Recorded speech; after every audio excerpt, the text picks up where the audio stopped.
Ini karena saya kebetulan buka laptop, sekalian saya mau jawab pertanyaan yang kemarin diajukan kepada saya. Untuk membedakan grade ikan gapi, itu sebetulnya prosesnya itu nggak mudah teman-teman ya, atau nggak gampang, atau nggak sesimpel itu.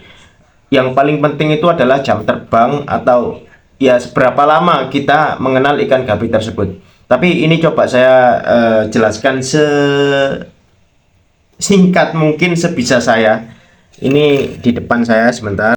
Nah, di depan saya ini ada contoh gambar-gambar ikan gapi ya, teman-teman. Jadi gini, yang pertama yang perlu diketahui, ikan gapi grade bagus atau tidak bagus itu harus ada parameter yang jelas kan. Nah, parameter yang paling jelas itu mengacu kepada kriteria kontes, teman-teman. Ya, seperti ini nih. Saya ketemu gambar ini nih. Bentar ya. Masih loading.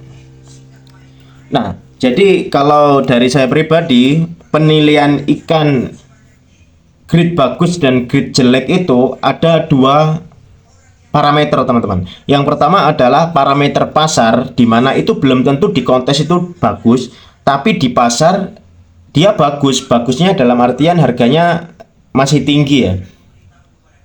Nah, seperti ini. Nah, kalau grade kontes ya ada parameter jelasnya, cuman saya pribadi memang kurang terlalu ngerti untuk di penilaian kontes, karena saya memang pengalaman saya di kontes GAPI itu belum ada, teman-teman ya. Saya belum pernah sekalipun mengikuti kontes GAPI, tapi saya sedikit-sedikit juga mempelajari kayak ekor yang bagus itu seperti apa, yang memenuhi kriteria penilaian itu seperti apa. Nah, seperti yang di depan ini, teman-teman, ini untuk penilaian delta tail, teman-teman. Nah, di delta tail ini kan ada variannya, teman-teman, ada jenisnya. Biasanya di delta tail itu setahu saya itu ya warna solid, atau biasanya itu kayak Black Moscow atau AFR.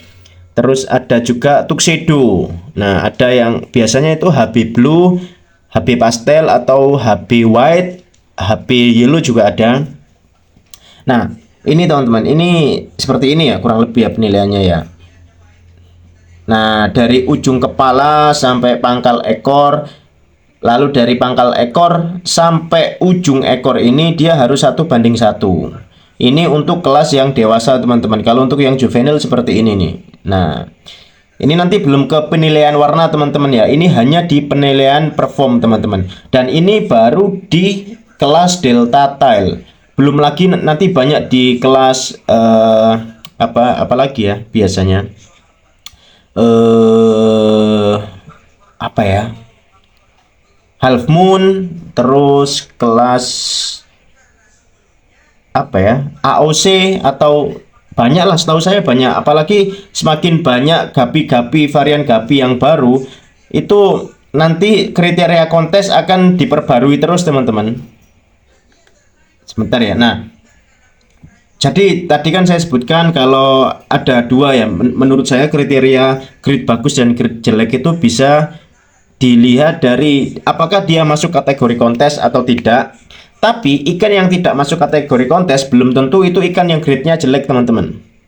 Saya kasih contoh apa ya, ikan yang dia belum ada kelasnya di kontes tapi harganya masih bagus. Sebentar ya, coba cari apa ya.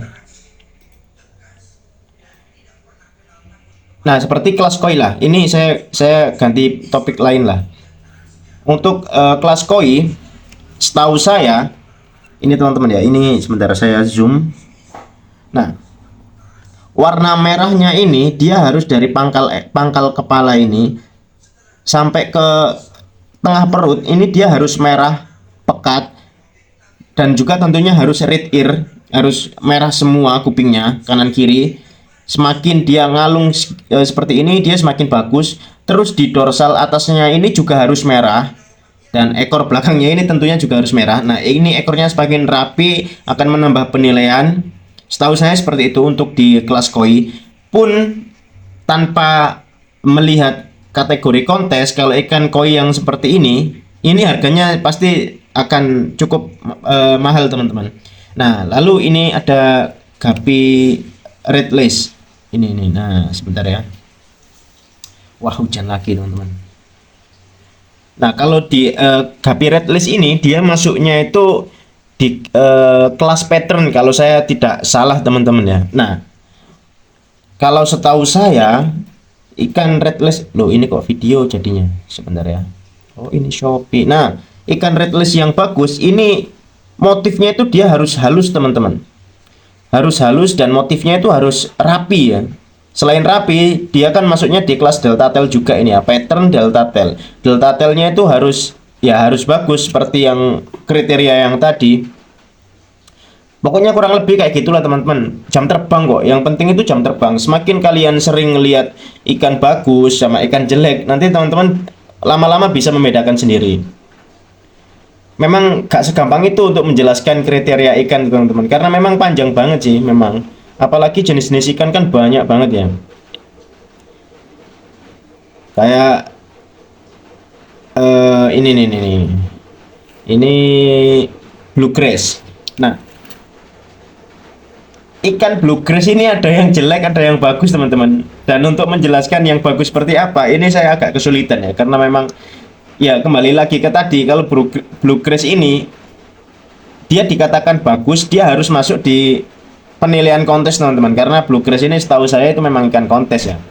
Kalau untuk yang dinikmati tanpa melihat acuan kontes, biasanya itu ikan-ikan yang seperti apa ya, seperti sebentar ya, apa ya, ini juga sudah ada kontesnya, butterfly koi atau PRTDE ini juga sudah ada kontesnya, juga ada kategorinya yang bagus seperti apa, yang nggak bagus seperti apa. Pokoknya ya itulah teman-teman, kalian semakin lama lanjut kurang kunci mau. Kalau kalian semakin lama main ikan gapi, semakin sering lihat ikan gapi, nanti teman-teman bisa kok membedakan sendiri mana yang bagus, mana yang kurang bagus.